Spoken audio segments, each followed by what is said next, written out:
25th is called to order. Will everyone please rise for the Pledge of Allegiance? I pledge allegiance to the flag of the United States of America and to the republic for which it stands, one nation, under God, indivisible, with liberty and justice for all. Will the city clerk please call the roll? Councilmember Castro.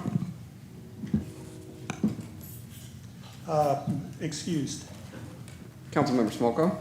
Present. Councilmember Adler. Present. Deputy Mayor Johnson. Present. Councilmember King. Present. Councilmember Gilliam. Present. Mayor Whitting. Present. Do I have a motion to approve the agenda? So moved. Second. Moved and seconded. All those in favor? Aye. Motion passes. We've got a number of meeting minutes that we need to get caught up on, so we'll be considering minutes for June 16th, June 30th, July 14th, and July 21st. Do I have a motion to approve the minutes of June 16? Motion to approve. Second. All those in favor? Aye. Motion passes. Minutes of June 30th? So moved. Second. All in favor? Aye. Aye. Minutes of July 14th? So moved. Second. All in favor? Aye. Motion passes. Minutes of July 21st. Motion to approve. Second. All in favor? Aye. Motion passes. Okay, we'll now move on to citizen comments. Just for those that may be new, we have slips over on the table on the side there. If you want to sign up to speak, we'll consider those that have signed up in advance and then open it up for anybody that has not submitted one of the sheets. So first we'll hear tonight from Mr. Dave Churchman from District 2. Mr. Mayor, would you like me to read the instructions first? Yes, I would. Thank you. So, this part of the meeting is for general citizen comments. Please reserve any public hearing testimony to that section of the agenda. The mayor will call on those who have provided their names in advance. Then the mayor will call for other citizens who wish to speak. For the record, please state your name and address or city council district in which you reside. Please direct your comments to the council as a whole, not individual council members. All comments are limited to 3 minutes. The clerk will provide verbal notice when only 30 seconds remain. As a reminder, this portion of the meeting is council's opportunity to hear from the community and not a time to engage in debate. Lastly, per state law, this public comment period cannot be used to speak in support of or in opposition to a ballot measure or individual candidacy, and no such comments will be allowed. Thank you. Mr. Churchman.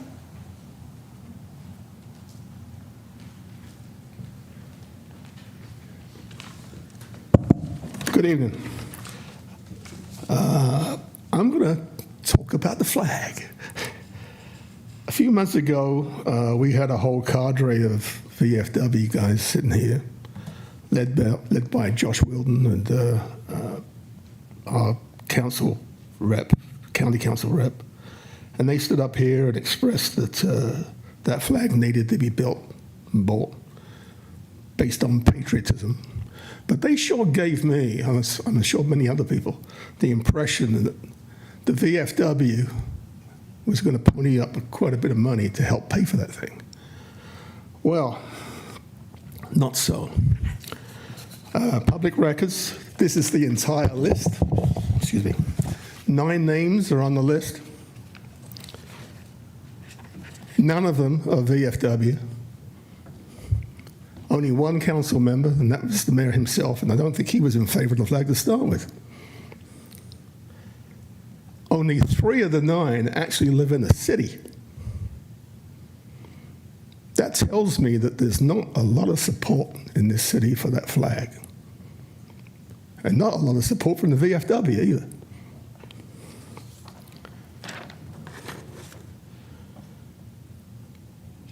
Now, Mr. King over here. Point of order. Okay, now we have a council member. We have a point of order. What is your point of order? Must follow the rules.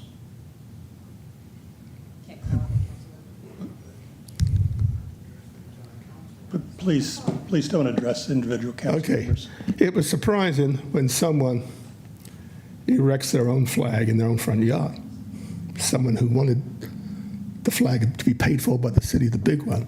Now they have their own Timu version in their front yard, which apparently is not too popular amongst his neighbors. This means that the whole concept of this flag was just a vanity project for someone. It's also not on time either. Now I see the VFW wants to march downtown here. For what reason? Are they going to 30 march seconds. to where the flag is supposed to go? It's pretty lousy. This whole thing has been a disaster for someone's vanity. Do you find this funny up the end there? Dave, Thank you. Mr. Churchman.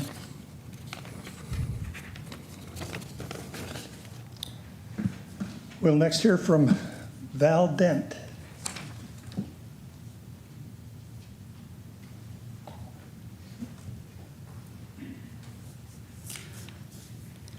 Val Dent, District 2. Snake oil refers to deceptive marketing practices for healthcare, but can also be used for other forms of deception. Hustler, depending on actions, describes an ambitious entrepreneur, or it can be used to describe a scammer, a gambler, or a common con man. My numbers for the vanity poll are solid. Your mocking me will not change that. The numbers don't lie. You are right that the monies will only be 0.00013 cents per household due to the fact that it'll be paid for during the next 150 years on current city taxes. You still have not disclosed where the long-term monies for pole inspection, cleaning, continued weather treatment, and flag replacement, which, by the way, should have a ceremonial retirement and raising each time, and the traffic controls needed for such actions. You also stated this was a veterans memorial during the push for a yes vote. All written accounts call it a civil memorial.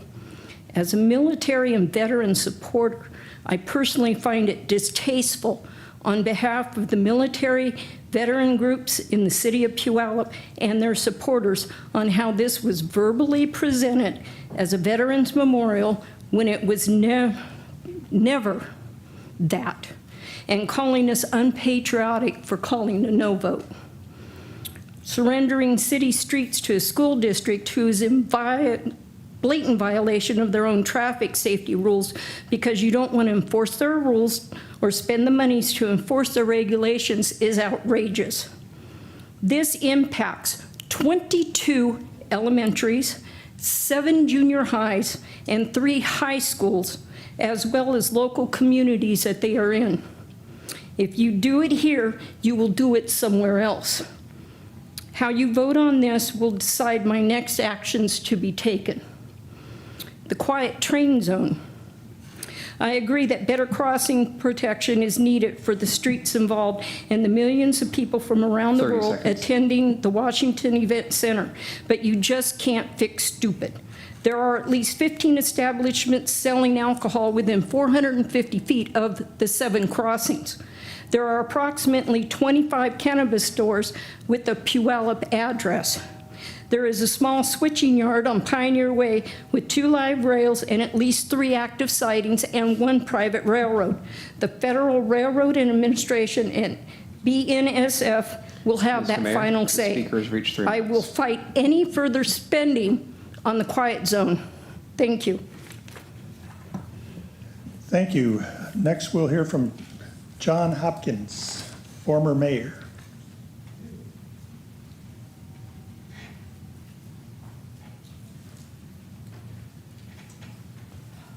Thank you. John Hopkins, District 1. I have a completely different spin on the flag thing, and that is it creates a phenomenal opportunity along the trail for a viewing area.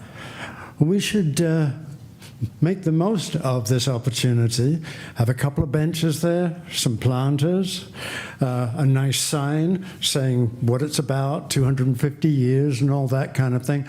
An Arts Downtown would be happy to help in any way as far as putting something there that's appropriate. So we offer our support. And Foothills Rails to Trails, we're pretty good at ribbon cutting and stuff like that. So I love the idea for that point of view. Even coming from an English Canadian American or whatever the hell I am these days. So the other thing, you know, we got to do everything we can for the trail. One thing that I would suggest you do is Ranger Chris. This has been a tremendous position. He has been an ambassador for the trail and for the parks. I mean, he's very helpful, lead walks, etc., etc. I don't know if you know, but he's not year-round. He's seasonal. He really should be year-round because he's phenomenal value. He adds a degree of safety. He's also a liaison with Chad Pearson. All this stuff kind of helps, you know. So the more that we can do to assist, to make people feel safe, these points of interest, these places of interest, like when we get the link to Tacoma, all these should be celebrated and make the trail feel safe by doing more urbanization on it. So people look around and go, oh, this is cool. I feel safe here. And then more people come, and then when that happens, people feel even safer. Final little comment all along the Riverwalk, considering the weather, it did quite well. We had more vendors than we'd had before. 34% came from over 50 miles away, and that was kind of surprising and very good. So LTAC ought to be happy about that. Of course, the artists like the opportunity to have a low bar for displaying their product, and Foothills Rails to Trails were happy that they signed up more membership. And so collaboration, that's the key word. A lot of collaboration between a lot of different people, a lot of different organizations, police, parks, you name it, Fred Oldfield, loads of them. So, thank you for your time. Thank you. Next, we'll hear from Jim Detweiler.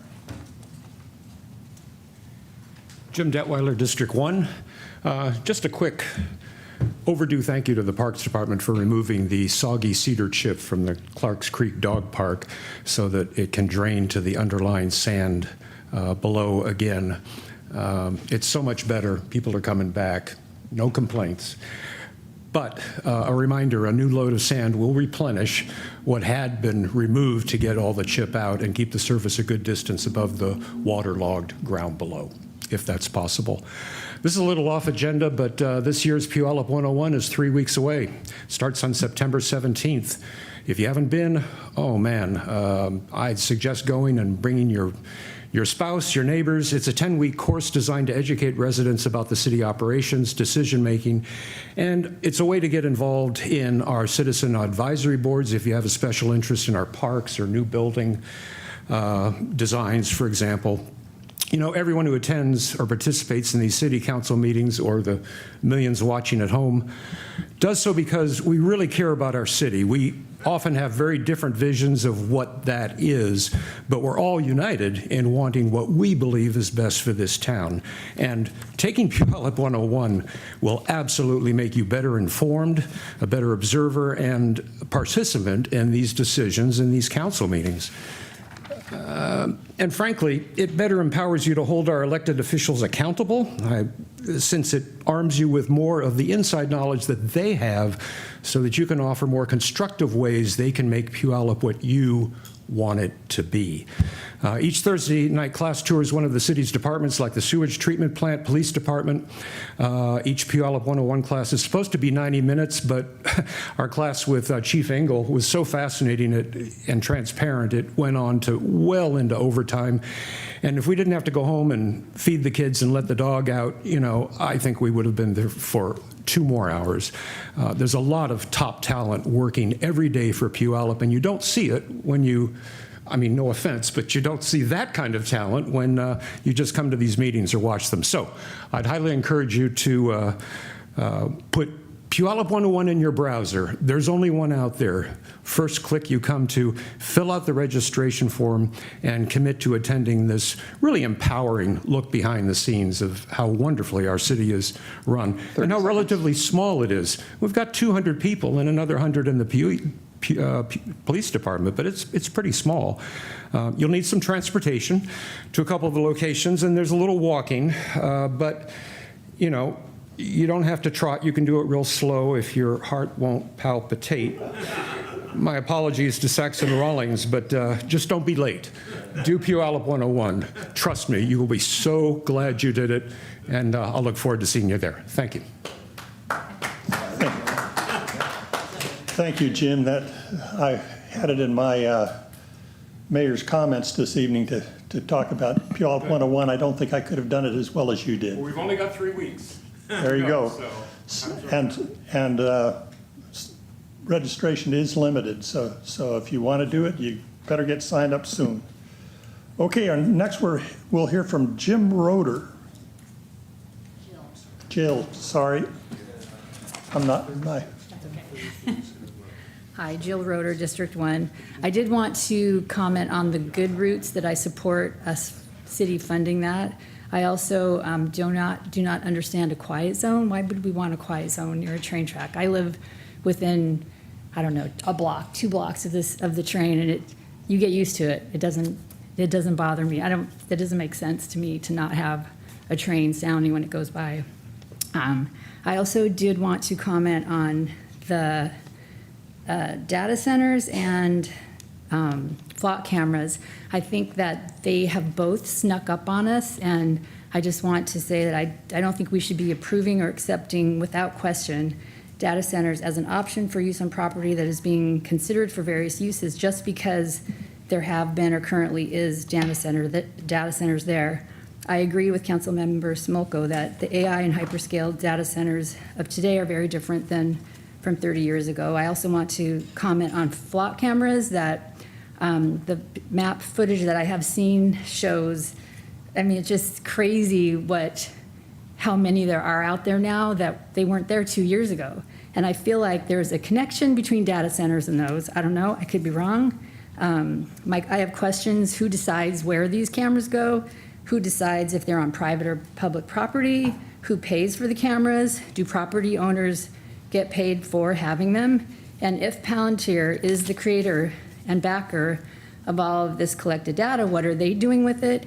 Even if you or the police are having a limit of 30 days or 7 days of access, what's stopping the people that do provide those cameras from collecting that data permanently? What are they doing with it? I feel like the federal government is using that to do their finding people, kidnapping them, deporting.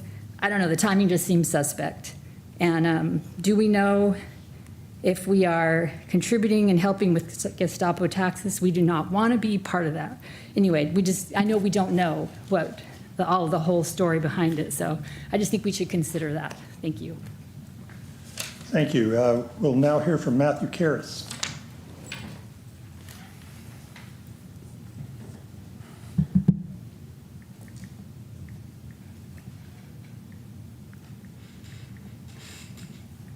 Just give me 1 second, sorry.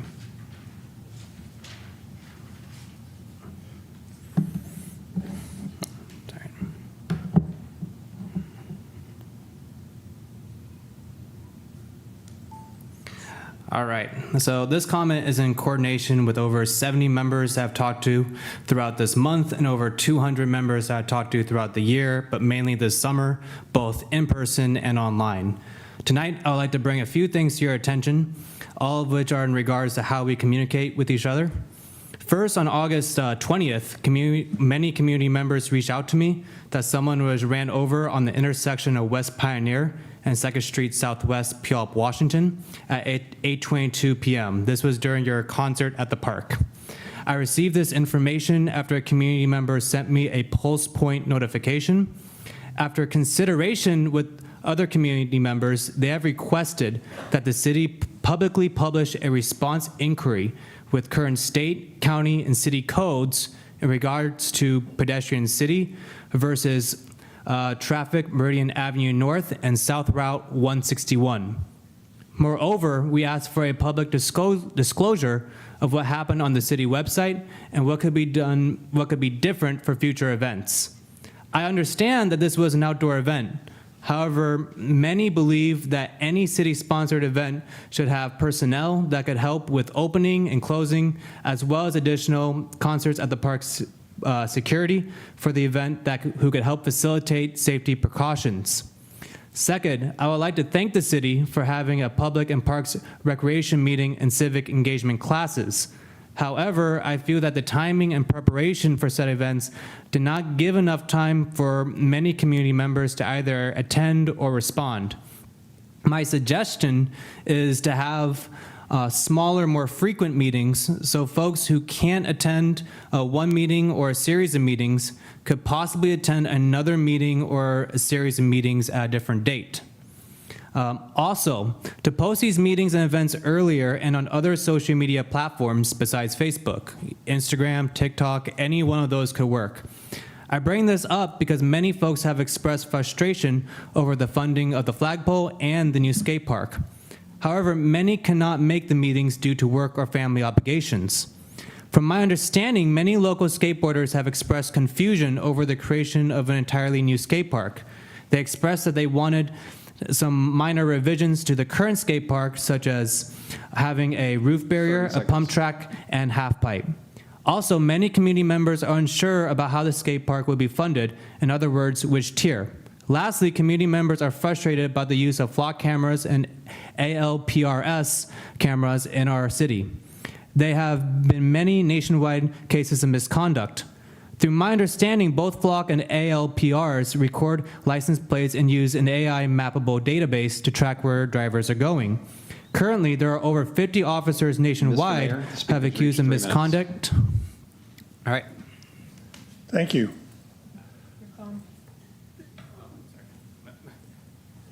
Are there any other citizens who would like to speak at this time? Good evening. Don Cottom, District 1. I live very near 7th Street and 7th Avenue Northwest. And from my living room chair, I can look out my window and see a very beautiful and huge black walnut tree, which we just refer to as the tree in our neighborhood. But as I was walking my dog, I found out that there's a sign there. And it was planted by C.J. Peel, P-I-H-L, I don't know if I'm pronouncing it right. And it was planted on the day that our state gained statehood, November 11th, 1889. So it's going to be 137 years old, if I can do my math right in my head, and we just celebrated our 250 years as a country, and we'll be celebrating 137 years as our state. So if you want to come see the most beautiful tree in all of Puyallup, come to 7th Street and 7th Avenue Northwest and look. You can't miss it. Thank you. Any further comments? Seeing none, we'll move on to our consent agenda.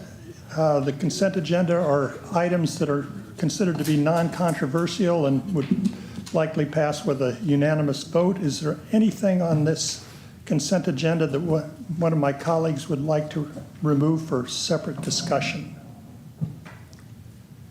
Seeing none, is there a motion to pass this consent agenda? Move approval. Second. The motion has been moved and seconded. All those in favor, please say aye. Aye. Motion passes.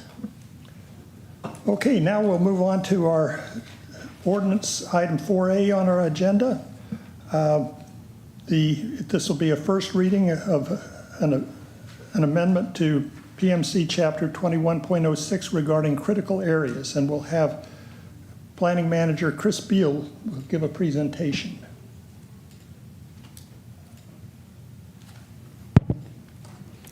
Good evening, Council, Mayor. My name is Chris Beal. I'm Planning Manager with Development and Permitting Services. So tonight we're going to give a brief presentation and overview on our Critical Areas Ordinance Update. This is title Puyallup Chapter 21.06. So why is the city updating our critical area ordinance? This is required as part of our comprehensive plan periodic update. Some of you guys might remember that. We did adopt that in the summer, July of 2025. So it's quite a while ago. The updates to our critical area regulations are part and parcel with that comprehensive plan update process and needed to be completed just after that. The best available science recommendations have to be considered as part of the RCW for GMA, for Growth Management Act. And the last major update to our critical areas ordinance occurred about 20 years ago in 2006. And there were some significant updates in 2018 around wetlands. Oops. So what are critical areas? Under our ordinance, we regulate geological hazard areas. So those are steep slopes or landslide hazard areas, seismic, erosion hazard areas, and volcanic. Aquifer recharge areas. So those are areas of the city that recharge our groundwater and our aquifer supplies. Wetlands, fish and wildlife habitat conservation areas, including streams. Those are the critical areas that we regulate under our ordinance.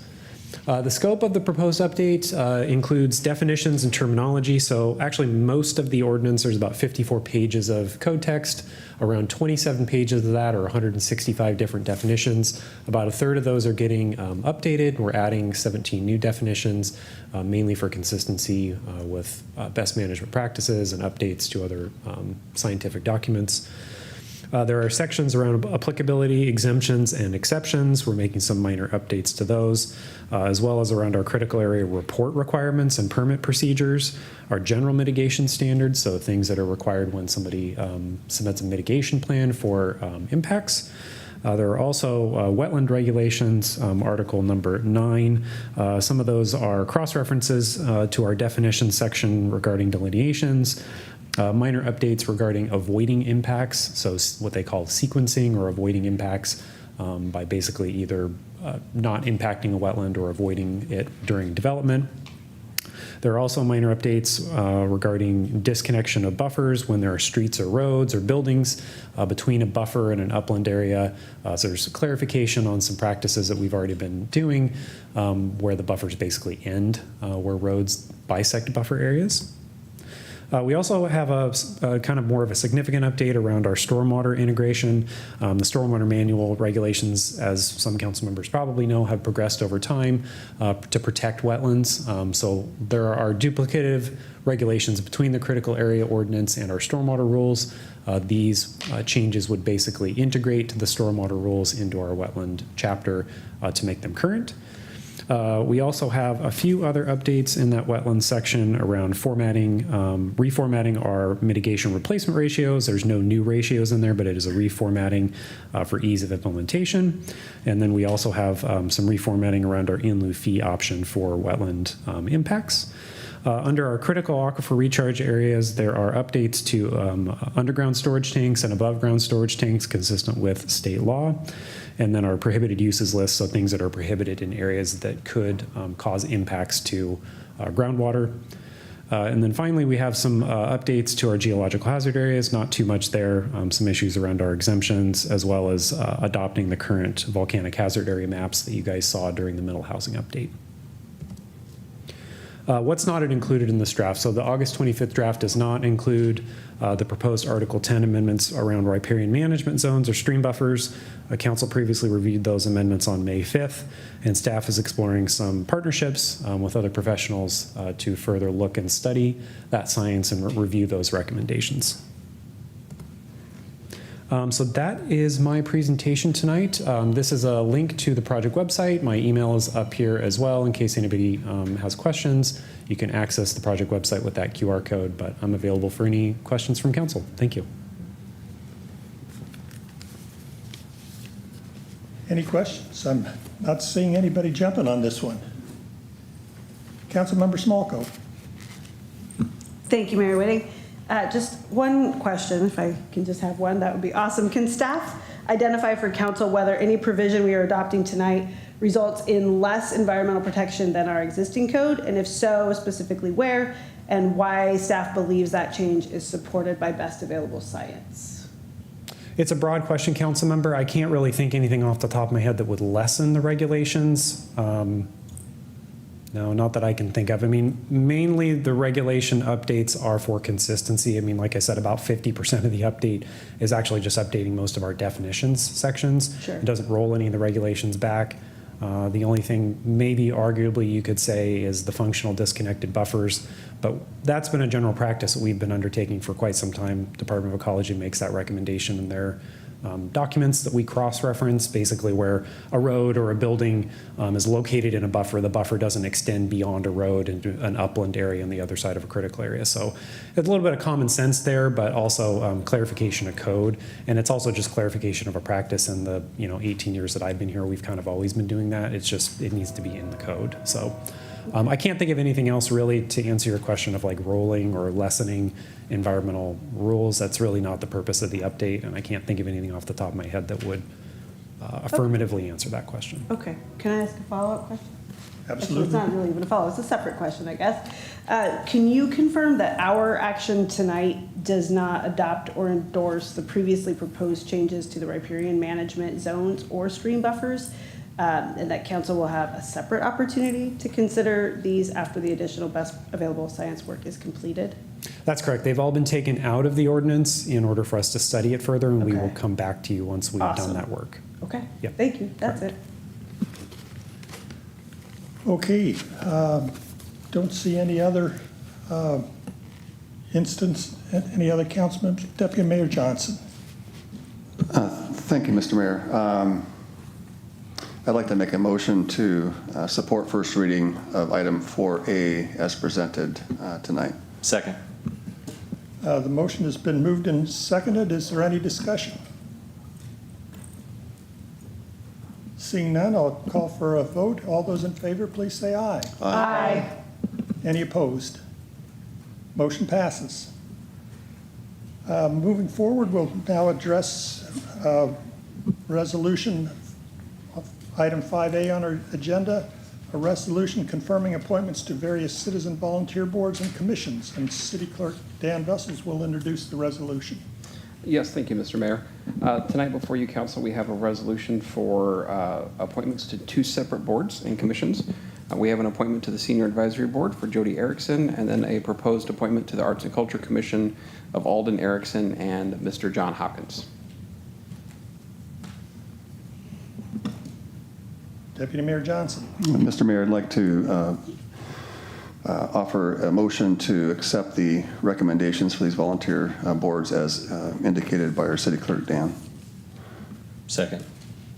Motion has been moved and seconded. Is there any discussion? I'd just like to say that I participated in the interviews for those individuals, and I think they're well qualified and will contribute to the well-being and vitality of our city. I'll now call the motion. All those in favor? Aye. Any opposed? First reading passes. We'll now move on to item 5B, a resolution establishing an investment policy for the management of public funds. Finance Director Barbara Lopez will introduce the resolution. Thank you, Mayor Whiting. Good evening, Council. Barbara Lopez, Finance Director. The policy before you gives us, the purpose of the policy for the investment policy is to provide some clear guidelines for investing our cash on hand. It's consistent with state laws and best practices. Currently, we are keeping enough cash in our regular bank account to cover operational costs and to offset most of the regular banking fees that we get charged. Additionally, cash that's not immediately needed is invested in the local government investment pool, which is managed by the Washington State Treasurer. This is essentially a really liquid place to put your money. We can transfer money in and out at any moment, but we do earn some interest on that. So right now that LGIP is our primary investment tool. It's very low risk. provides a modest return on investment, which is about 3.75%. But without this investment policy, we can't pursue any other types of investments. We're stuck with just the LGIP. So why now? Why am I coming to you with this now? For the past several years, the LGIP has actually had a really competitive rate. Other investments really haven't been pulling in any better interest, and so we've just left the money in the LGIP. However, that's changed over the last few months. Those rates have come down a little bit. They've come down enough that make it financially feasible to really start to look at perhaps some other investment options that are allowed under RCW. So the policy before you tonight actually specifies the parameters under which we could invest in other mechanisms. So what are the guiding objectives under this particular policy? Safety, liquidity, and yield, in that order. So safety is safety of that principal amount. That is, first and foremost, we are dealing with taxpayer monies, public monies, and we always want to protect that principal that we are investing. Liquidity, basically that requires that we structure our investments with maturity dates so that we can ensure that we've got the monies that we need to pay our obligations in a timely manner, and that we don't have to actually sell an investment early and actually potentially lose principal at the same time. And then the third piece is the yield, or the return on investment. How much interest would we make on that?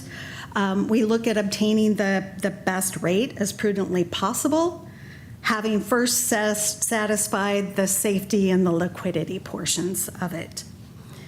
So what kinds of investments can we make under this policy? Our options are actually dictated by Washington state law. The primary options that we expect to use here would be continuing to use the LGIP as appropriate. Keep some monies in there. The other options, the best options, are like U.S. Treasury notes. These are government bonds, federal government bonds. There's another category called U.S. government-sponsored entities. Those are things that are fully backed by the federal government. It's like Sallie Mae, Freddie Mac, those kinds of home mortgage types of places. And then corporate notes. So the corporate world can go out to the market and issue their version of bonds as well. We could invest in those, provided that they've got a low credit risk, so that, again, we're preserving that principle and we are making sure that we're fiscally responsible. Some of the things that are specifically prohibited from investing in are stocks. Stocks don't have a specific maturity date. You run the risk of having to sell during a downturn, which means that you would lose principal. Money market mutual funds, while those are pretty safe generally, they are not federally insured, and so we would not want to put money into those. Another one would be cryptocurrency. I've actually had folks ask me about this occasionally. It's very, very high risk and often very volatile, and so we would never want to put public funds into that type of an investment. And then there would be the other things that if there were other investment types that aren't specifically called out in the policy, we would not invest in those either. So we like safe things with a maturity date and a specific, interest rate specified for our monies. So the strategy that's outlined in that policy at a high level is that, number one, we ensure sufficient cash flow for operational needs, being able to, pay our other obligations and capital projects and debt service payments. That is kept in mind first and foremost. The intention with these investments is to buy and hold them until maturity. We don't want to chase the market. We don't want to buy low, sell high, try to time the market. The focus is on responsibly creating some income rather than predicting the market direction. The policy also talks about a few other things, such as, who are qualified brokers that could help provide expertise in this area as we are looking for investments.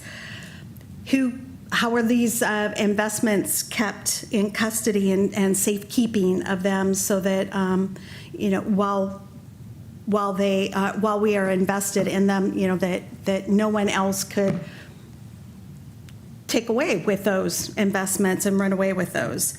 Internal controls around it, monthly reporting around it, those sorts of things. So those are the high-level pieces of the policy itself. So approval of this policy would authorize me as the finance director to establish procedures for actually going out and making those investments. Once those procedures are in place, then we could begin diversifying the city's investments. Again, can't really do anything other than the LGIP without the policy in place.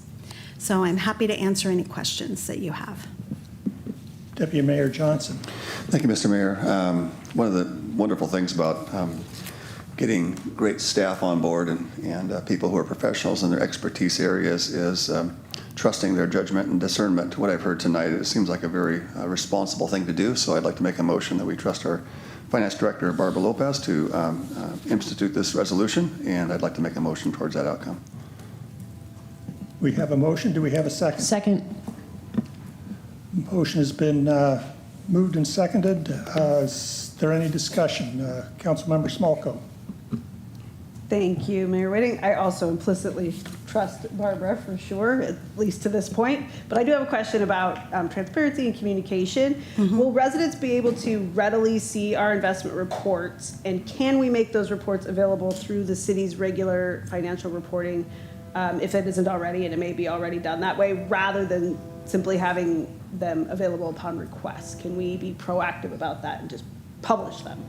Yes, we certainly can. Because we really haven't been investing in anything in the past, yes. they don't currently exist, so that would be part of the procedures that I would need to develop. And is, what does that report look like? How often is it done? Where can you go find it at?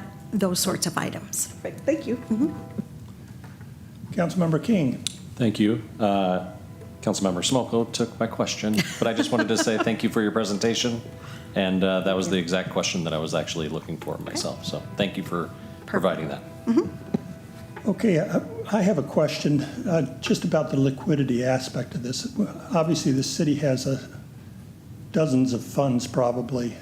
Are those invested as a group? So do we have to protect the liquidity of every single one of those separately, or can we put it all in one big pot and protect the liquidity of the larger pot?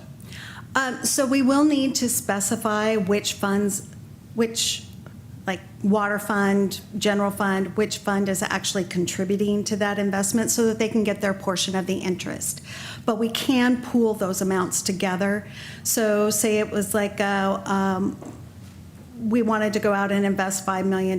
We could pull $1 million from the water fund, we could pull $2 million from the sewer fund, and then another $2 million from the storm fund. We could pool those together to purchase an investment for that.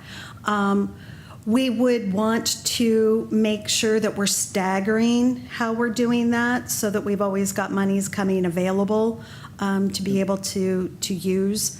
And we wouldn't have really, really long maturity dates. We would probably keep it between like 2 to 3 years so that we're making sure that we're not tying up things for too long. Yeah, I understand the process. I was just concerned that we were having to manage liquidity on every single one of those funds, and it sounds like that it's not necessary. We just not entirely, but what we would do is part of the procedures would be is to figure out what is the income or what is the amount of monies that we could invest, so that liquidity aspect would come into play as we're developing that. Yeah, but as a whole, as a combined total, as Yes. opposed to each individual fund. Okay, that makes me feel better.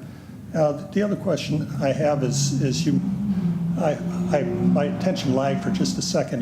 Did you say that corporate bonds were allowed under the investment policy? Corporate notes, yes, but they have to be of a sufficient credit. They have to be in the top portion of. They've got to have a low credit risk with a strong capacity to meet their financial commitments. So they've got to really have that credit rating in the top tiers in order to be able to do that.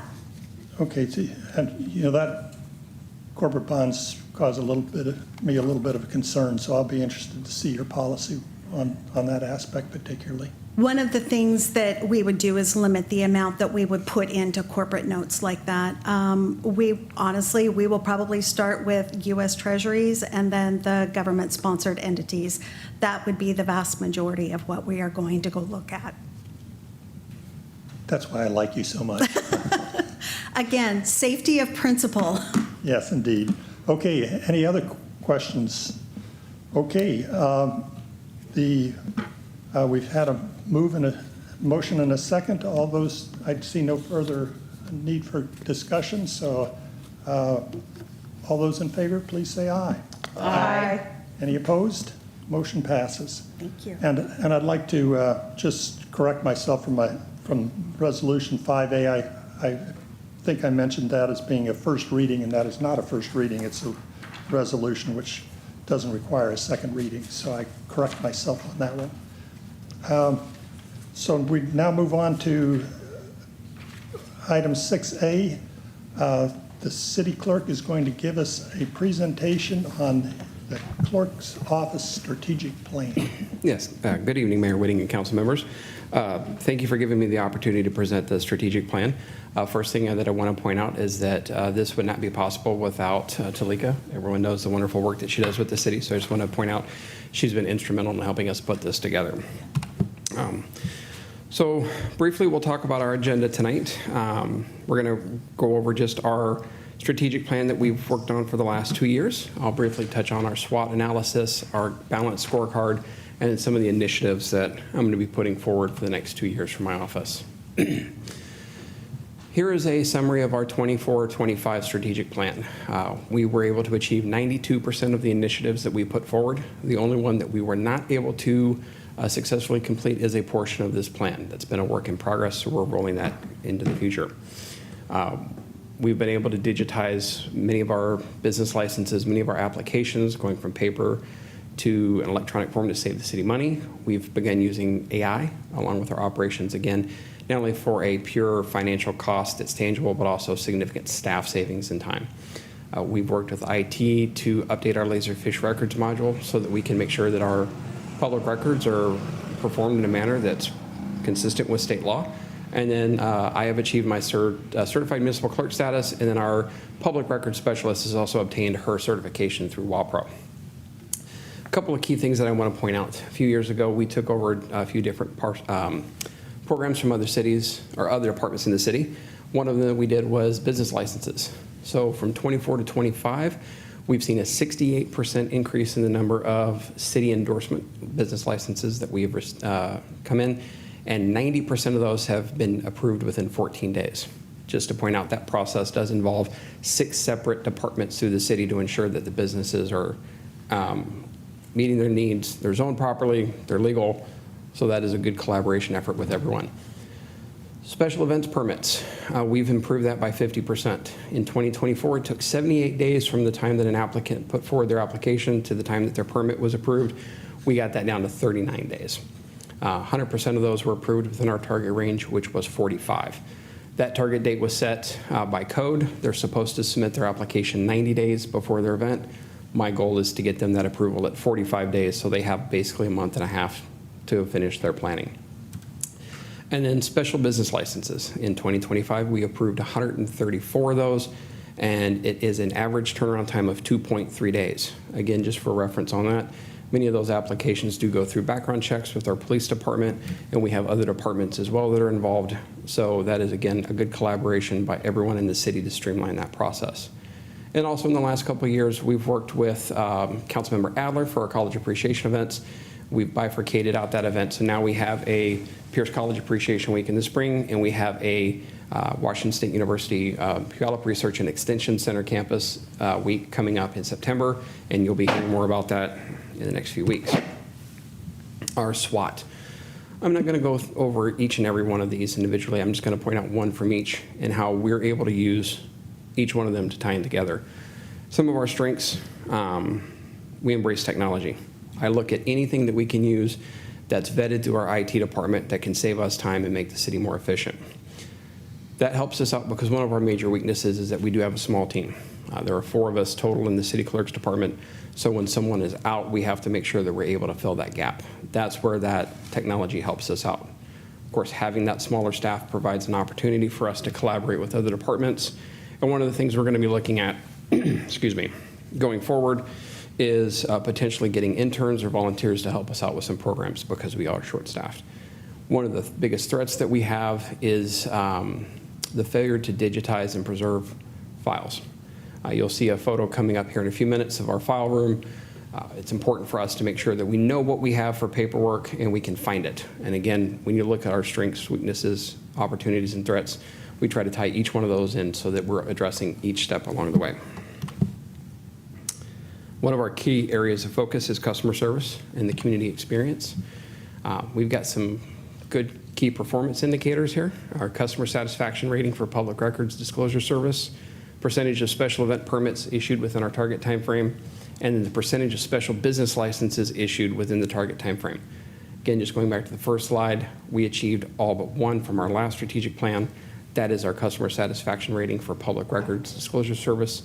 So one of the key things that we'll be working at over the next 2 years, and we're going to start to roll that out later this year, is an online survey for folks. So that next time you come before you, we have some data and some metrics to show you just how well we're doing in that world. Here's the photo I was referencing. So this is an image of our current file vault. This is a significant amount of paperwork. There's actually far more there than what you see, but this goes to some of the things that we're looking at as our internal performance. We want to do a better job of digitizing those records. So we're going to be looking at how many boxes can we scan, how many of those have reached their end of life per Washington State retention schedules, how do we properly get those taken care of and cleaned out so that the city has what it needs to and that we're effectively monitoring all of that. Additionally, we're going to be looking in the future at the percentage of public meeting videos that meet the new ADA standards, which will be, as it's currently timed for us, in April of 2028. There is a potential, I think, that could get pushed out farther, but we'll be ready to go with that when it hits. I've been working with IT and we already have a plan. And also I'm working on our website with all the other departments to ensure that our website meets all of the current ADA standards, meets the future ADA standards, so that we have the ability to help everyone in the community, irregardless of where they are. Our area of focus, people and organizational capacity. So again, here we look at our employee engagement ratings and the percentage of planned digital improvements that we've completed. We hit all but one. We do that by investing in technology. We're looking for different funding opportunities. We've looked to the Secretary of State's Department for grants to obtain equipment or provide services to assist with scanning so that those records can be digitized. We also have been one of the departments that's put in the new employee progress assessment, so that I work with my staff to make sure that rather than just providing a performance review, we're setting goals, we're setting expectations, and we're working as a team towards making the city clerk's office better for the community. And then paramount to all of this is our financial stewardship. As many of you know, in the last 2 years, we switched from massive paper packets to the new iPad digital packets. This was a substantial savings for my department in paper costs as well as printing costs. And so we're always looking to figure out ways that we can be better stewards of the money.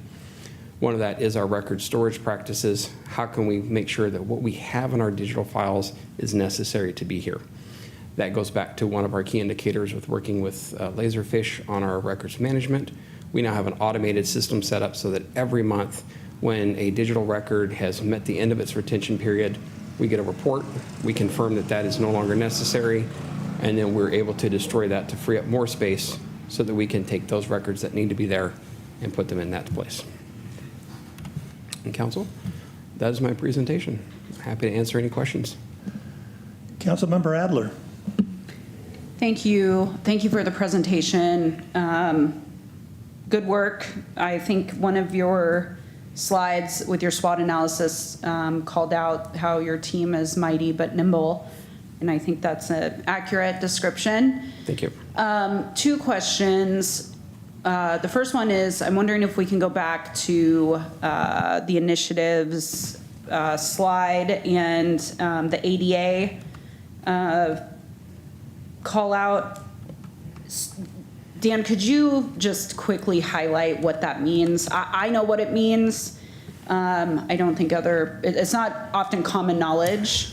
And I am hoping that you'll get some assistance on this from perhaps our PR professional. I know in other organizations, local governments that I am involved with, the comms team is doing a lot of the work for the ADA requirements. So if you could just quickly explain that, but then my secondary question to that is, so you said April 2028 we would come in compliance. Did I hear that correctly? That is as it's currently prescribed, yes. Okay, and then that would still be within the federal deadline? Because I know that they extended it, right? Because it was, the initial deadline was like, what, April? April of 27 for our city, Yeah. yes. Yeah, okay. So Councilmember Adler, I will do my best to summarize this. One thing I'll just let you know, I'm considered through the Washington Municipal Clerks Association as the subject matter expert on this. I actually thank Amit from our IT department. He brought this to my attention about 2.5 years ago, and I've been studying up on it, and I actually go out and teach many of the other local clerks associations about these guidelines.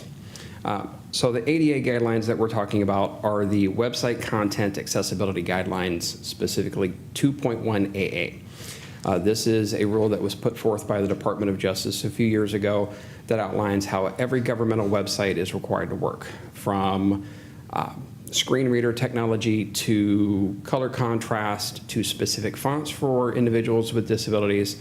It's also going to include videos that are posted on any site that we utilize. That would be both our website, YouTube, Facebook, Instagram, TikTok, any other source of information that we put out there.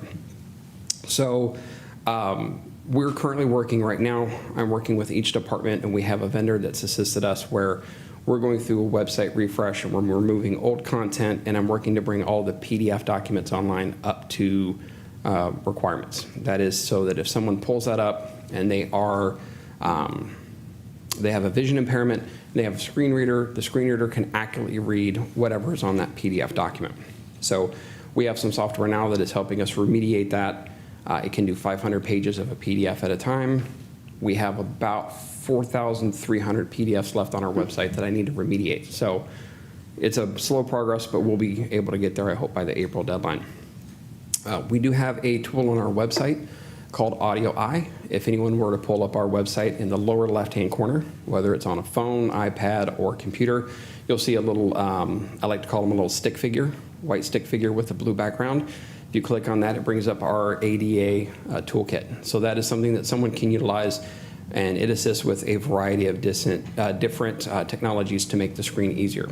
It can turn off animations, switch color contrast, enlarge fonts.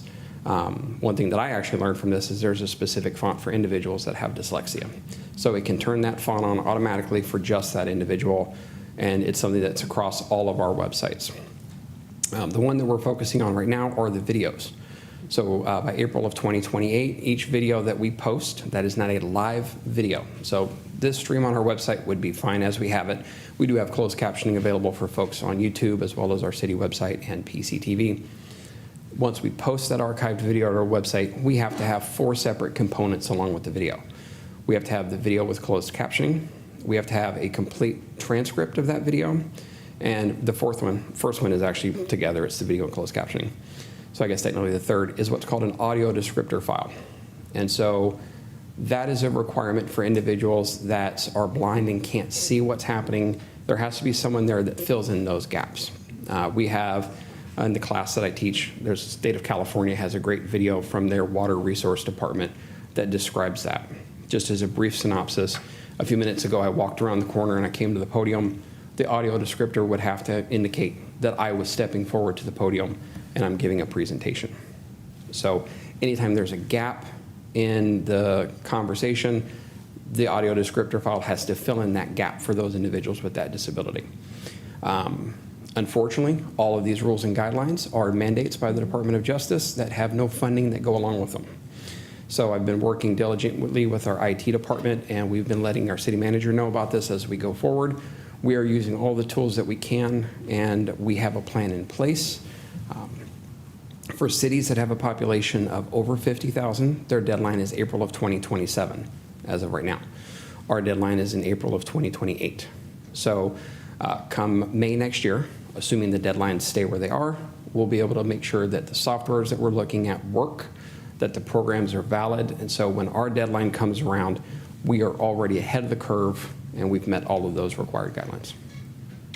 Thank you. And I know that this has been shared before, but well, I can only talk for myself, but I know that other colleagues really enjoy Ask Ezra on the homepage, and I know it's throughout the website on all the pages, but that's very, very good work. So thank you.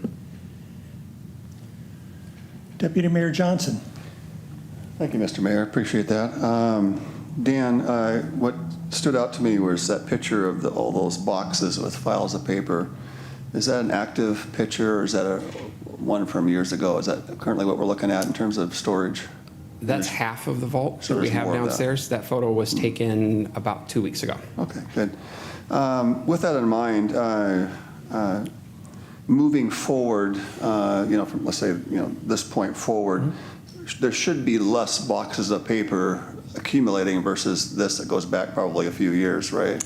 Some of the boxes that are there go back to the late 60s. Okay. We also do have historical documents in our vault. We have a brand new box that I just started putting together with our public records specialist. It's historical. We actually have original documents from the 1800s. Yeah, great. When can those boxes begin to diminish with legal, discarding of those? Do we know some time frames? Yes, and I will say it depends on the box. So we have some boxes, approximately a half a dozen right now, that are scheduled. Their retention period ends at the end of December, so we'll be able to get rid of those at the beginning of next year. Several of the boxes that you saw there, as well as there's a closed filing vault, are payroll records that go back to the 60s. Those have a 99-year retention period. Oh. We also have additional boxes in our area there from the Development and Permitting Services. Those contain certain documents that are indefinite retention. So as long as the city needs those for its purposes of business, we're required to keep them. Good. Well, I like the idea of, kind of cleaning house per se, especially if there's no requirements beyond what the state allowances are to keep those, getting those efficiently. I do like the idea of moving forward, seeing less of those boxes and everything more digitized, so there's more efficient. I do want to go back into a comment you made about AI, and you seem to have since you came on board here, you seem to be very personally and professionally, I won't say the word passionate, but certainly looking for ways to streamline and make things more efficient. So since you first came here and to now, would you say that the use of AI by you and your staff has increased considerably? And if so, how do you feel that has increased your efficiency in terms of time? Because things that used to take a lot of man hours or woman hours to document can now be done quickly, which means that they too can now begin to work on other things and perhaps accomplish more. So tell me a little bit about that, even if it's loosely or even if it's general assumption, maybe not necessarily quantified by data, but some kind of a sense or a direction that you feel that's helped efficiency for city government. Yeah, absolutely. So when I came on board, the city clerk's office, I will say, was not a well-rounded user of technology. A lot of the things that we did still involved a significant amount of paperwork. So one of the things that I looked at immediately was how can we streamline and make things more effective. Tonight's example is perfect. So on your agenda tonight, City Council, you approved 4 sets of meeting minutes. Approximately 2 years ago, we switched from doing those by 100% by hand and human to using AI to assist. So in the past, a staff member would watch, let's take a 3-hour council meeting, for example. They would have to watch a 3-hour council meeting 3 to 4 times in order to adequately go back and make sure that they captured everything that was stated and summarized for that meeting. When we switched over to our AI software, we move our agenda for the meeting into the software. We upload the video from YouTube, and the software provides us, as best as it can, based off the recording software, a complete transcript of the entire meeting. It then identifies individuals based off of speakers. So Mayor Whitting is typically the current first speaker, so it says speaker one. We have the ability to go in and name Mayor Whitting as speaker one. It can identify that speaker based off of tone, inflection, and the actual voice. So we have, for any specific council meeting, anywhere from, on average, 12 upwards to 30 speakers. The software will then create a baseline set of agenda minutes for us. My staff then goes in and they will rewatch our video one time. And they'll pause it as they go through each section to ensure that the AI adequately gets that information. If it doesn't, we have specific prompts that I've worked with them on, and we take that prompt and we put it in, and then the AI gives us that prompt back. My staff then sends it to myself. I review it. I make additional edits because I'm here. I may catch something that the AI didn't, a spelling error in a name, or someone meant this, but they meant, it picked it up as A and it should have been B, and we get that done. So from a quantifiable standpoint, I estimate that my staff per council meeting is saving anywhere from 7 to maybe 10 hours of actual staff time, depending on the length of the meeting, to generate that. Those savings have allowed us to collaborate with other departments, and we have actually taken on significant work from other departments in the last 4 years. So pet licensing used to be with the finance department and our police department. It's now done in my department. Business licensing was done through our finance department. We've consolidated that into my department. We do all the special business permits. We also took over the parklet program. We do the parking placards for the business parking downtown, as well as the residential parking. And we are always looking for ways that we can assist other departments. Fantastic. I support it.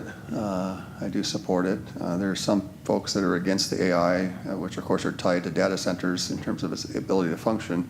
And if we're looking for government efficiency, then certainly city government certainly should be implementing these modern procedures to provide transparency, documentation, and be more efficient with city staff time to be able to accomplish more with the same amount of staff. And so I'm glad that you're doing that. I support it, and I believe that all of our departments in our city probably will find that in the near future, with help of modern technology, we'll be able to be more efficient, perhaps more accurate most of the time, but still need human bodies to manage and work it, so it won't replace us, but certainly has a role. So thank you for clarifying that. Appreciate that, and that's all I had. Councilmember Keene. Thank you.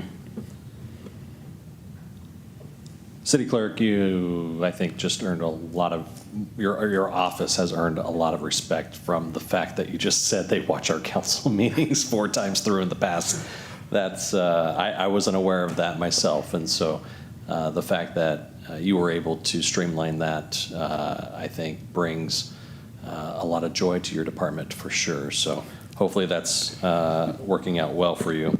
A couple questions, and you may have touched on it and I may have missed it, so I'm just asking, how long would it take, do you think, to digitize the entire vault? What's your estimated timeline? With my current staff, we could approximately allocate an hour to an hour and a half, maybe per week, between our regular duties as well as the public records requests that come in, which are, seasonal.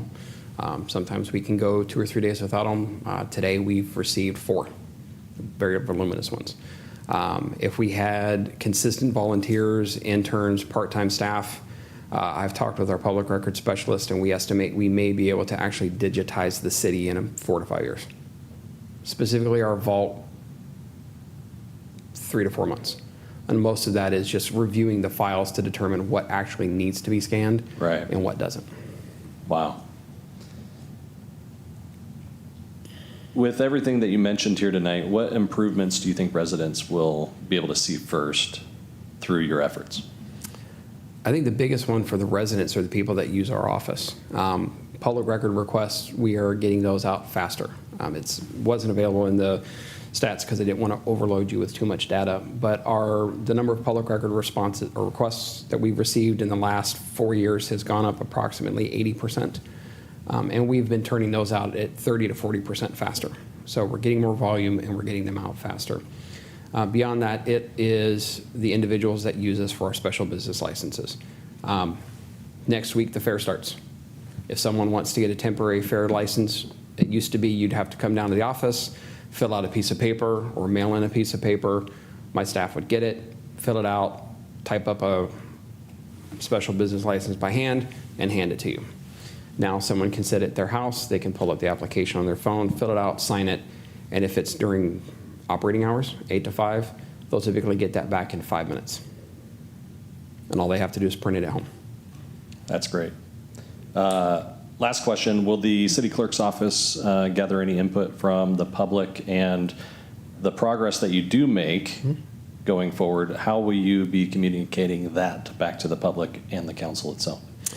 So our strategic plan is scheduled to come back before you in 2 years. We'll be bringing some of those key performance indicators back once we get the survey going for our public records.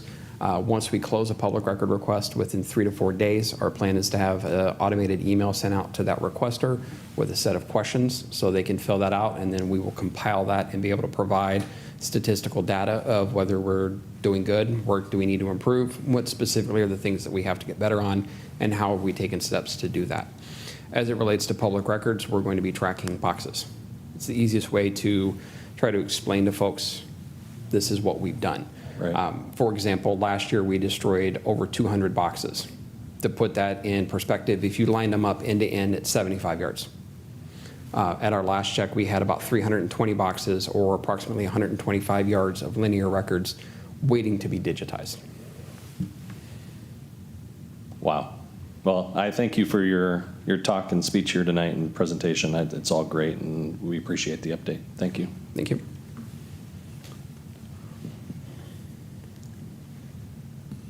Deputy Mayor Johnson. Yeah, thank you, Mr. Mayor. I had a follow-up question that triggered from Councilmember King that I would like to build on. So, Dan, you mentioned, Councilmember King answered the question on, how long would it take to digitize the whole thing, and then the vault, and you gave, a couple of answers for the whole city at 4 or 5 years or whatever, and then the vault at, 3 months or whatever it was.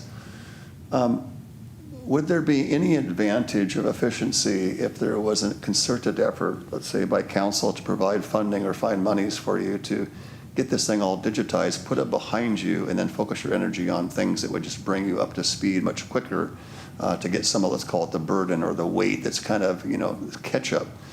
Would there be any value of efficiency if that was the case? And if so, I'm wondering, depending on your answer, if the council might consider that efficiency to perhaps look at some creative funding or grants that would help that effort get fast forwarded, so that we're now in a proactive mode moving forward, not a reactive, trying to get caught up from decades of antiquated information. So that would be helpful, because I certainly would like to advocate for you, contingent that there is a return on investment of efficiency of time and expediting responses for residents and their things that they're requesting, should that burden be lifted off your backs. Yes, there would be a significant advancement in that. And one thing I just want to point out for the digitization of our records, certain records we're still required to keep. So if we were to go back to the photo, we have, if I had to approximate it, 25 boxes of payroll records. We're required to keep those for 100 years from the end date. So the ones that we have from the 1960s, we still have to keep to the 50s. Part of the digitization that I'm looking for is to streamline. Several times a year, someone from finance may have to come down and pull up one of those records because DRS has a question about an employee from the 70s or the 80s. That employee has to sit down by hand and flip through those logs, flip through those books to get that answer. That's not time that's being taken out of my department, but that's time that's coming from another department. Once we can digitize that, we store that record in a secure facility. They can pull that up in our system and do a quick search, and we're saving them significant time. Same thing applies to our Development and Permitting Services Department. We have multiple boxes, SEPA, shoreline requests, plats. There's information in there that they have to look at as new applications come in. They come into our vault, they pull the boxes, and they have to go through them by hand. So if we can digitize those and actually put into place an electronic system, they can just pull that up and do a quick search, which allows them to do their job faster, which in turn allows the end user or the citizens to potentially get a response done faster. And these are all generally older records. The current systems we have through CityView as well as Laserfish, we have those in place now, but those started in 2020. So everything before that, if we can get it scanned, it not only helps my department with public record requests, it helps every other department that tangibly touches those files staff time. Great. Well, then I'd like to suggest, Dan, in consultation with Talika, that maybe a post-conversation after this meeting, in this teeing this up, at least myself, that maybe there's a brief discussion on, if we were able to get those digitized and completely put a concentrated effort on that, what that data of efficiency would bring across all departments, and if we equate that as highly efficient, freeing up more time versus the cost of doing it, it might be something to invest in and take a look at finding some fundings. And if so, if you felt that it would bring across all citywide efficiency, not just your department, by doing so, then it might quantify an effort by council to find resources, grants, or funding to put us in proactive rather than reactive. And I'm all about that. I just think that would be wise. So if that's something that Talika and you and others feel that it would be necessary for council to be briefed on, again, I can't guarantee that we'll find the funds, if there's even council interest. But I do think if it's data driven and we can show and quantify that if this is taken care of, we anticipate this much staffing, this much funding, and by doing so, we'd be more efficient by this percent, and allows us to accomplish more for our residents and moving forward in all departments. To me, that would be worth looking at. And so I'd like to charge you with some thoughts on that. Thank you. Mm-hmm. Thank you all and for those comments, and thank you, Dan, for the work you're doing. It's impressive, the initiatives you've undertaken and the progress you've made, and we look forward to having another great report in 2 years' time. Thank you, Mayor Whitting. We'll now move on to our city manager's report.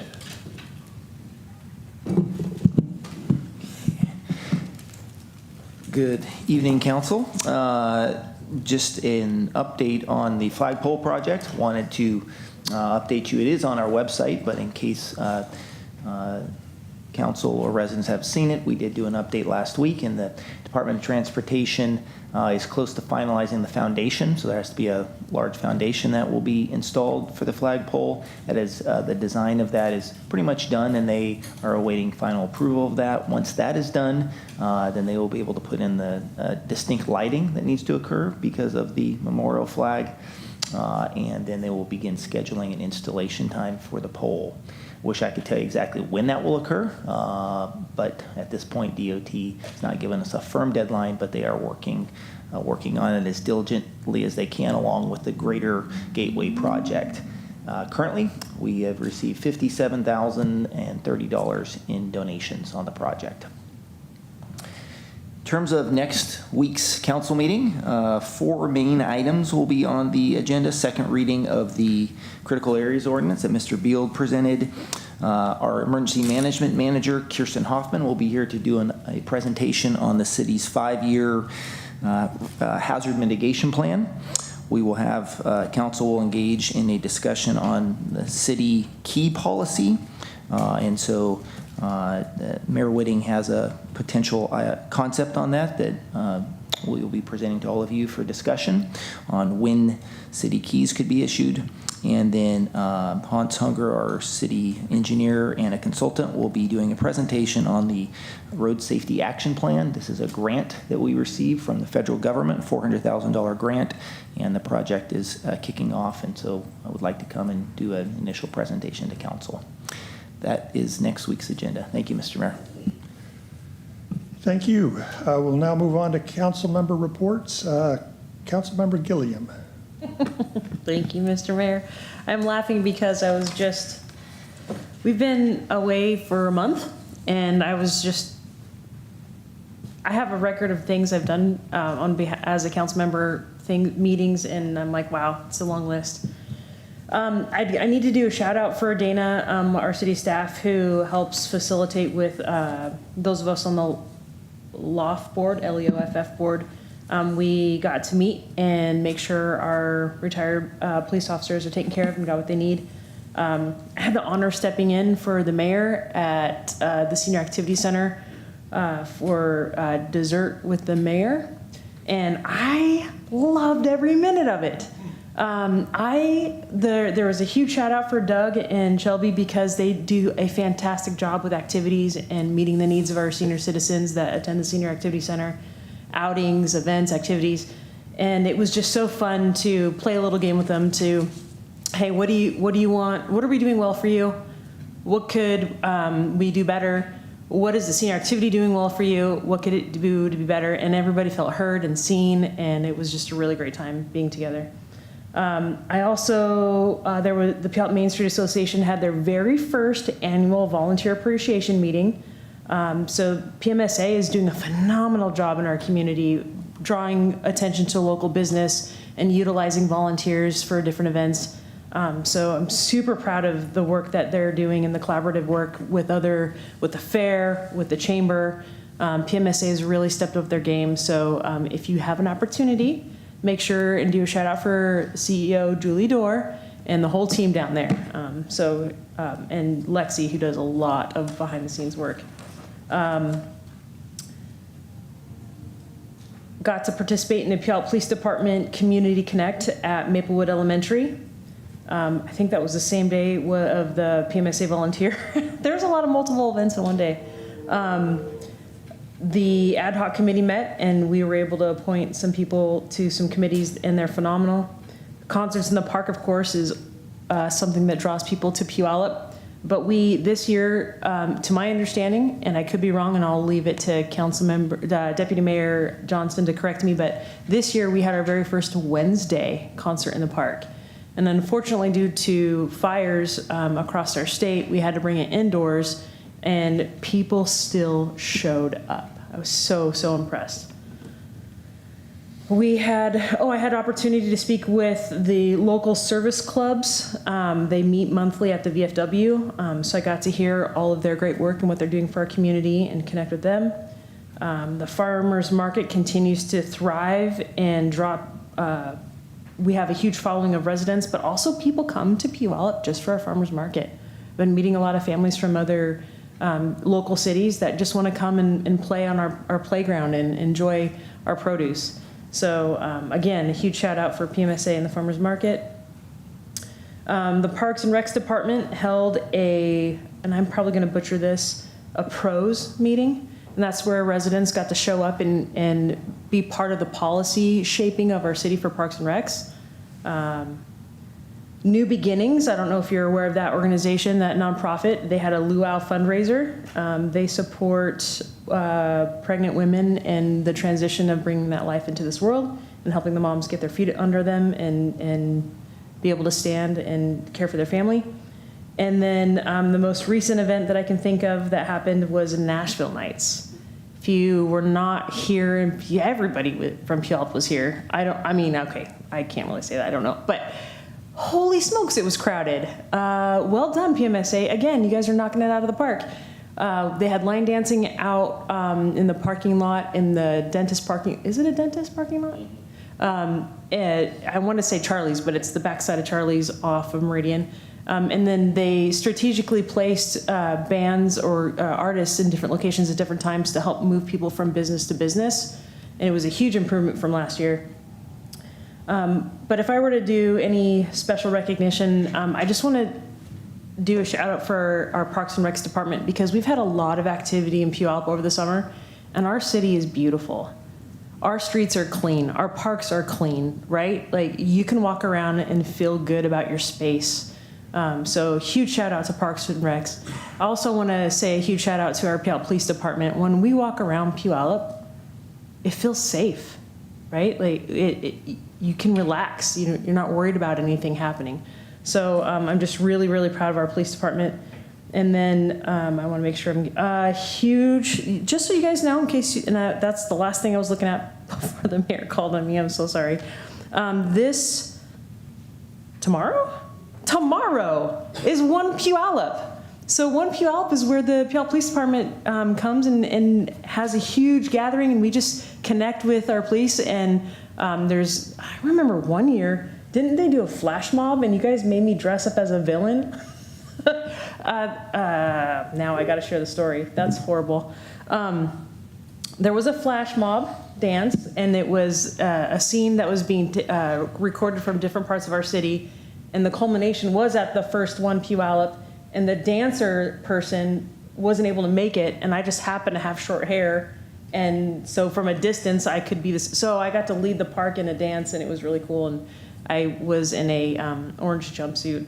I know it sounds really silly now that I'm rehashing the story, but bottom line is, what I love about our police department and our One Puyallup Night is it really does bring our Puyallup police and residents and community together, ultimately. So please let that be your takeaway. And thank you for this time.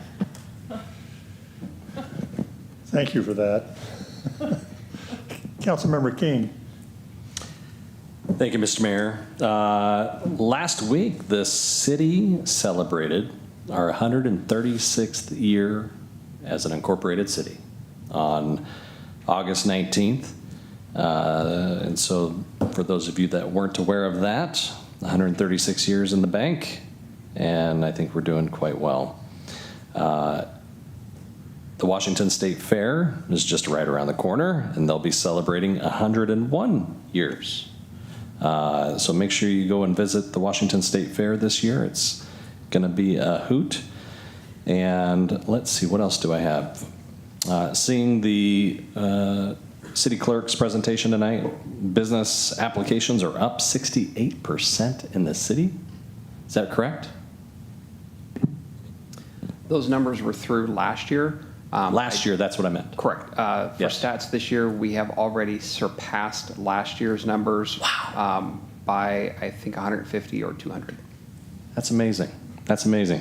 People want to do business in Puyallup, and Puyallup is open for business, so thank you for that. Puyallup 1, as mentioned, tomorrow night, and concerts in the park, featuring a band called Heart by Heart that has a couple members of the original Heart band playing. A little correlation with that. They first became big at this place that had wheels on their feet in Puyallup back in the 70s. Some people might know it. That's not there anymore, unfortunately, but that's where they got their first big gig, and they made it. And so it'll be good to see those folks out there this Thursday in the park. Without further ado, that's all I have left, Mr. Mayor. Councilmember Adler. Thank you, Mr. Mayor. I'll be brief and just say ditto to our colleagues that just went before me. I am looking forward to later in September, I believe our council will receive a couple of presentations from some of our partner organizations or organizations, local governments in which we, as independent council members, represent our city on. And I think that those will be very enlightening and educational, not only for those of us up here on the dais, but also our community as a whole. I have been working with those organizations to ensure that they have the opportunity to come before us. That's what I spent a bit of our summer break, if you will, on. So thank you. I look forward to that. I'm going to hold to talk about Washington State University, Puyallup recreation, I always say that, research and extension center celebration, College Appreciation Week until next week. But otherwise, certainly the season is changing. It's 8 o'clock and it's already quite dark. The sun has set. School is starting, and I look forward to the change of season, but man, did we have a fabulous summer in Puyallup, and for that I am very grateful. Thanks. Councilmember Smolko. Well, I will echo everything that has already been said. Thank you for being so thorough. It's great to be back in session, and I want to thank those who showed up tonight in person or online, and I ask that you keep showing up. Before we wrap tonight and before other council members get to speak, I want to acknowledge the passing today of Dolly Parton. Like so many people, I knew her first for her music and her moxie, but what I've always admired most was what she chose to do with her success. Dolly grew up in poverty, and because her father could not read or write, she created the Imagination Library, starting in her own community and eventually putting millions of books into the hands of children around the world, including here in Washington. I think there's a lesson in that for those of us who serve in local government. We don't always have to solve the biggest problems in the world. Sometimes we identify a need right here at home, decide that we have the ability to do something about it, and then we do it. Dolly Parton showed that kindness can be practical, generosity can be transformative, and where you come from should never determine how big you're allowed to dream. And I think that's a pretty cool legacy and a pretty good reminder for all of us who have the privilege of serving our community. Thank you. Thank you. Deputy Mayor Johnson. Thank you, Mayor. I'd like to share a story that I think it would be helpful for perhaps others. And it's a story about finding freedom from harboring emotions that I have sometimes on things that are political. There's two things that move people pretty passionately. Typically, it's politics and religion. And people hold those very passionate, and some that disagree on a take can get very emotional, and emotion is not a problem. But I recently had the opportunity to encounter an elected official recently that I politically disagree with on most every policy. But I had a chance to hear them speak and to hear the human side of him, not the policy side of him.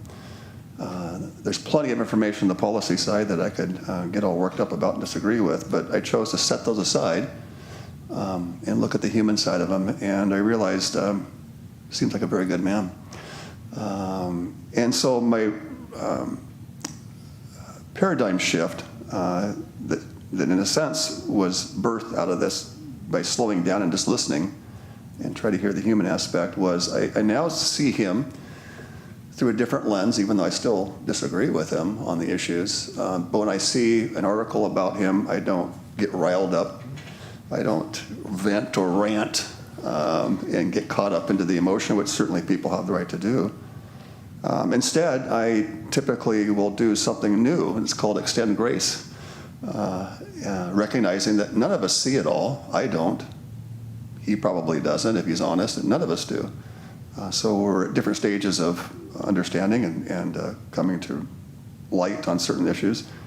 So I extend grace. I even occasionally will pray for him. Personally, I don't advertise that, but that's what I do. That's my personal belief. Nobody has to pray, but I certainly do. And then sometimes in some of my folks who may share my political background, I'll cover him by showing the human side of him so that they won't get caught up in the rhetoric. Why do I say that? Well, our police department does a really good job, and their motto is assume good intent.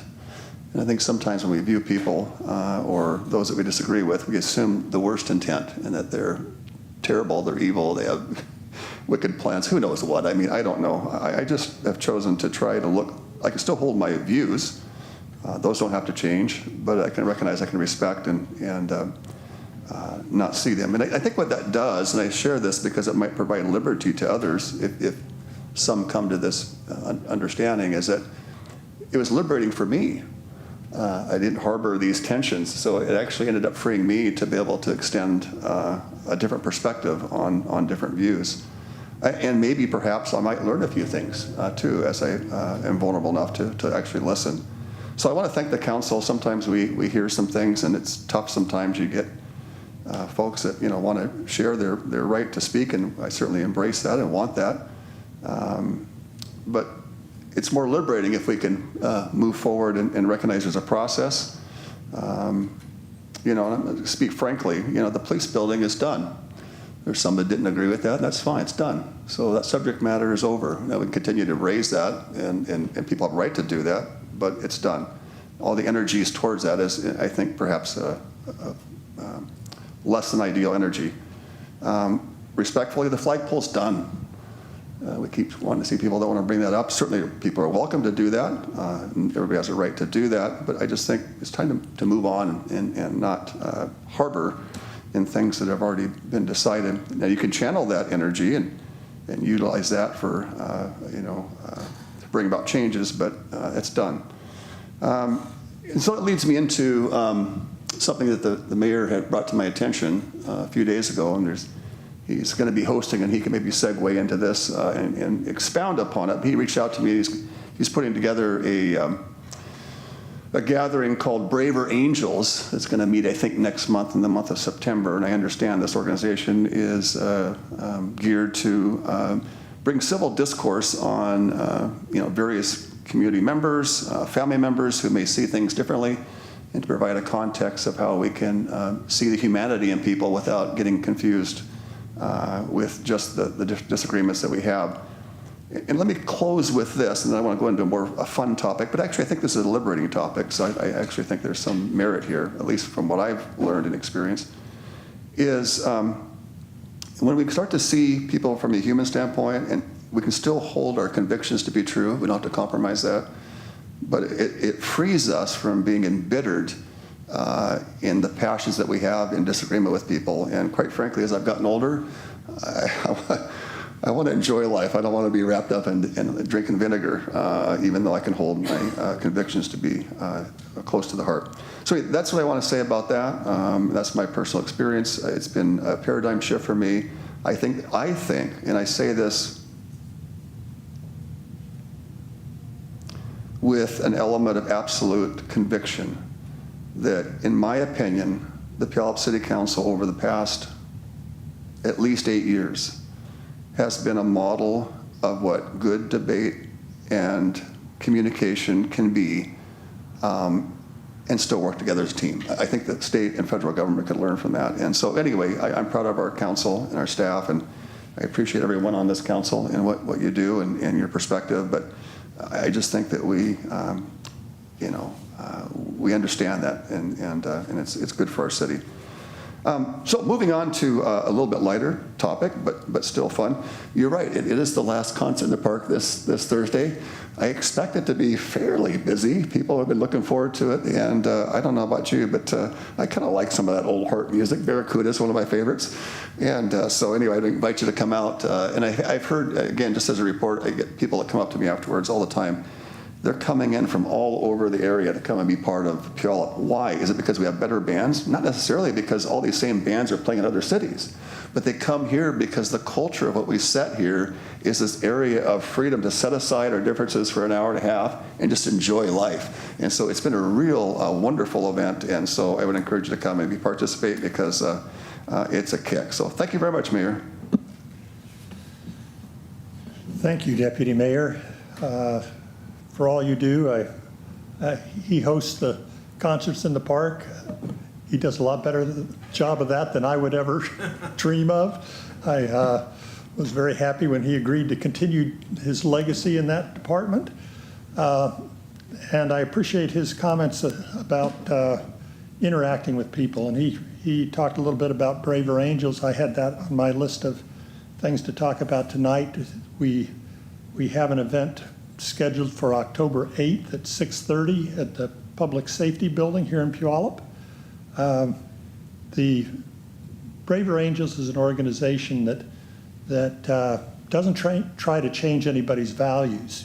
Values are what make us who we are, and those are foundational and important, and our value systems are going to differ a little bit between us, but those are what make us strong. And the problem we get into is we think we don't stop to listen to what the underlying values are that other people are bringing to the table. And as Deputy Mayor Johnson related, he met with somebody that had a different value system than he did.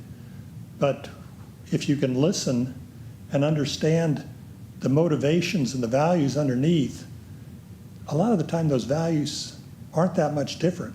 We all want a lot of the same things. We want a good place for our kids to grow up in. We want safe communities. We want nice parks. We want good roads. We want a nice library. So Braver Angels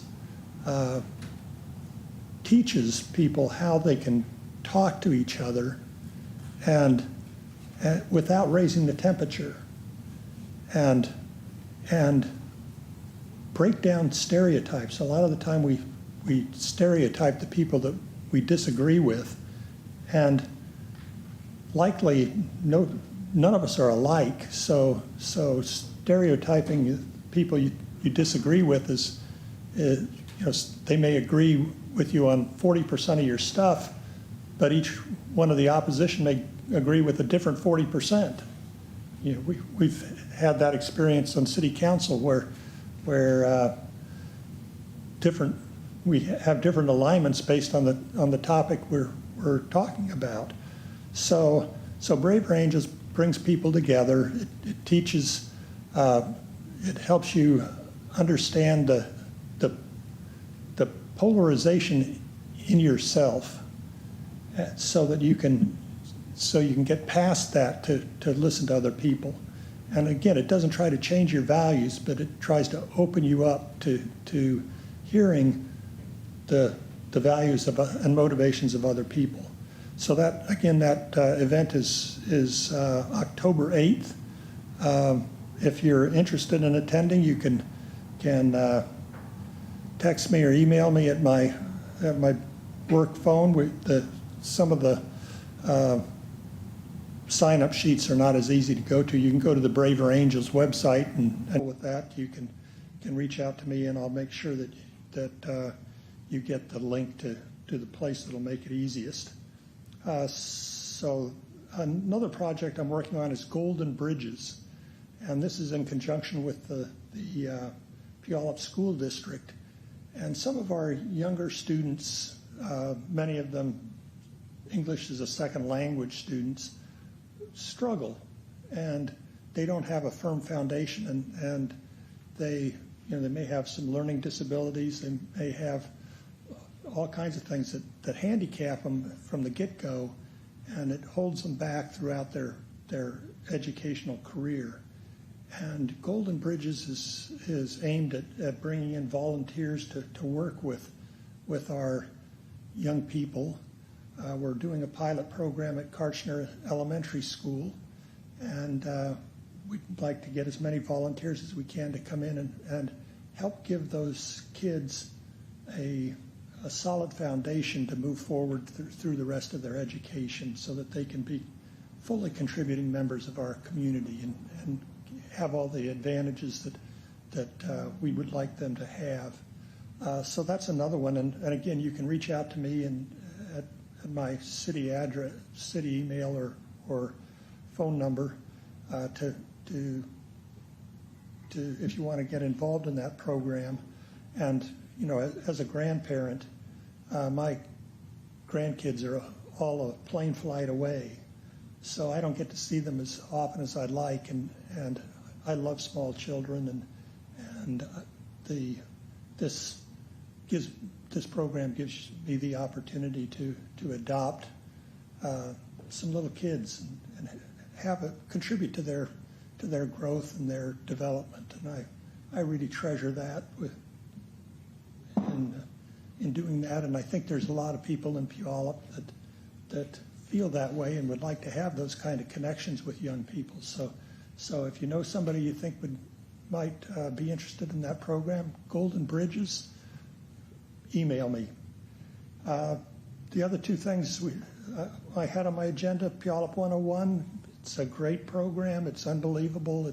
It really grounds you in understanding what the city is about, and it's just a really neat opportunity, and it's a pretty big commitment, but it's well worth it. I think we've got one of our graduates here this evening, and would you like to endorse the program for us? Yeah, so we've got one endorsement from one of our graduating members that happens to be here tonight, and again, that reflects his. I would echo that too. I'm a graduate of 101. So am I. So look at that, and the people in this room, probably 40% of us have been through Puyallup 101. So that gives you an idea of the community commitment that that program engenders, and the more people we can run through it, the better city we're going to have. So thank you to those of us that have been through it, and come on down for the people that haven't. And finally, the One Puyallup, wonderful event. Come on down. The police aren't the opposition. I think I will just say that our police department, I believe it's be really well run, and a lot of the time people are afraid of the police because they hear some police misconduct, and you hear about police departments where misconduct becomes rife because the command staff allows it to become rife and may even participate in it. That's not Puyallup. Our command staff sets a great example for our police officers, and there's a high expectation that our police officers will conduct themselves in a way that treats our citizens with respect, and I fundamentally believe that, and I'm proud of it. One Puyallup, come on down, be a great time. Thank you. We will now adjourn to executive session.